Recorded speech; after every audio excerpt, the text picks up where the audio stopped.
নমস্কার বন্ধুরা, সবাইকে স্বাগত সিম্পল ফুড অ্যান্ড ট্রাভেলে।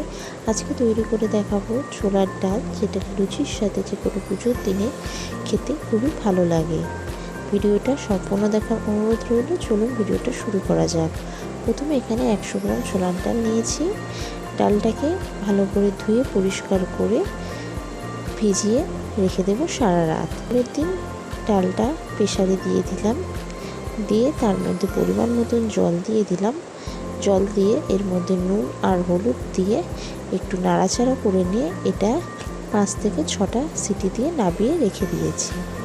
আর এদিকে কড়ার মধ্যে সাদা তেল দিয়ে দিয়েছি। তেলটা গরম হয়ে গেলে তেলের মধ্যে জিরে 1/2 চা চামচ আর একটা শুকনো লঙ্কা ভেঙে আর 2টো তেজপাতা দিয়ে ফোড়নটাকে ভালো করে 2 মিনিট ভেজে নেব। আপনারা যারা চ্যানেলে নতুন ভিডিও দেখছেন অবশ্যই চ্যানেলটি সাবস্ক্রাইব করে দেবেন। ভাজা হয়ে গেলে এবার এর মধ্যে 1/2 চা চামচ আদা বাটা দিয়ে আদাটাকে ভালো করে ভেজে নেওয়ার পরে এর মধ্যে সেদ্ধ করে রাখা ডালটা দিয়ে দিলাম। ডালটা দিয়ে একটু ভালো করে নাড়াচাড়া করে নেব। নাড়াচাড়া করে নেওয়ার পরে এর মধ্যে পরিমাণ মতন সামান্য নুন, চিনি দিয়ে ভালো করে মিশিয়ে নেব। যেহেতু ছোলার ডাল একটু মিষ্টি মিষ্টি ভালো লাগে, এইভাবে খুব কম সময়ে ছোলার ডাল তৈরি করতে পারেন। এবার এর মধ্যে সামান্য হলুদ দিয়ে দিলাম। হলুদ দিয়ে নাড়াচাড়া করে নিয়ে এটা ফুটতে দেব। একটু গায়ে গায়ে হয়ে গেলে নাবিয়ে রেখে দেব।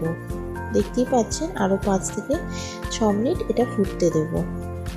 আপনারা যারা চ্যানেলটি সাবস্ক্রাইব করেছেন তাদেরকে অসংখ্য ধন্যবাদ। আর আপনারা যারা যেখান থেকে ভিডিওটা দেখছেন অবশ্যই একবার কমেন্ট করে জানাবেন। ছোলার ডালটা পুরোপুরি সেদ্ধ হয়ে গেছে, পুরোপুরি তৈরিও হয়ে গেছে। এই পর্যায়ে আরও 2 মিনিট এটাকে ফুটিয়ে নাবিয়ে রেখে দেব। এখানে ছোলার ডালটা তৈরি হয়ে গেছে, এবার নাবিয়ে নিয়েছি। আপনাদের ভিডিওটা কেমন লাগলো অবশ্যই জানাবেন। আশা করি ভালো লেগেছে। ভালো লাগলে লাইক, শেয়ার, কমেন্ট করবেন, চ্যানেলটা সাবস্ক্রাইব করবেন, পাশে থাকা বেল আইকনে ক্লিক করে দেবেন যাতে সবার আগে আপনার কাছে নিত্য নতুন ভিডিও নোটিফিকেশন গিয়ে পৌঁছায়।